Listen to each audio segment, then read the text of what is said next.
সংস্কার আর তদারকির অভাবে ময়লার ভাগাড়ে রূপ নিয়েছে মোহাম্মদপুরের রামচন্দ্রপুর খাল। স্থানীয় বাসিন্দাদের অত্যাচার আর প্রশাসনের অবহেলায় দূষণের কেন্দ্রে পরিণত হয়েছে জলাধারটি। এরই মধ্যে আবর্জনার স্তূপে ভরাট হয়ে গেছে খালের অনেক জায়গা।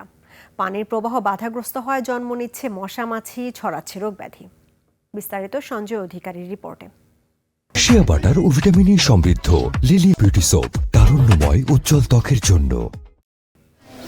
মোহাম্মদপুর নবোদয় হাউজিংয়ের পাশ দিয়ে বয়ে চলা রামচন্দ্রপুর খালটি ধুকে ধুকে মরছে। বছরের পর বছর ধরে খালের ওপর দখল আর অত্যাচার চললেও তা যেন দেখার কেউ নেই। এলাকাবাসী জানান, সিটি কর্পোরেশনের ময়লার গাড়ি না ঢোকায় তারা বাধ্য হয়েই এটা করেন। ডিল মারে ওখানে পরে ওদের ফেলা যায়, মানে ওরা ডাস্টবিনটা মনে করে এটা গাড়ি আসে না, যার কারণে ময়লাগুলো ফালায়। তবে পরিচ্ছন্নতা কর্মীদের কাছ থেকে পাওয়া যায় ভিন্ন তথ্য।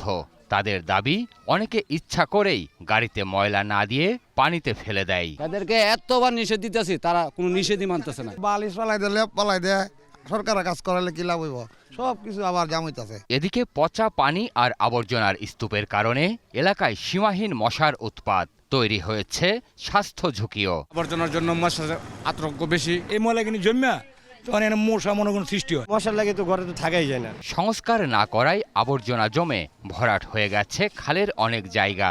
ফলে একটু বৃষ্টি হলেই খালের পানি উপচে তলিয়ে যায় আশপাশের বাড়িঘর। জমাট বেঁধে থাকে, যে কারণে আপনার পানি নিষ্কাশন হইতে পারে না। বৃষ্টি আইলে পুরা বস্তি ডুবে যায়, রাস্তাঘাট সব ডুবে যাওয়ার খুবই কষ্ট।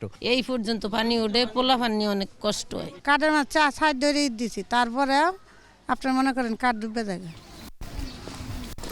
দখল আর দূষণ থেকে জলাধারটি মুক্ত করতে সিটি কর্পোরেশনকে কঠোর হওয়া উচিত বলেও মনে করেন এলাকাবাসী। সঞ্জয় অধিকারী, 21 টেলিভিশন, ঢাকা।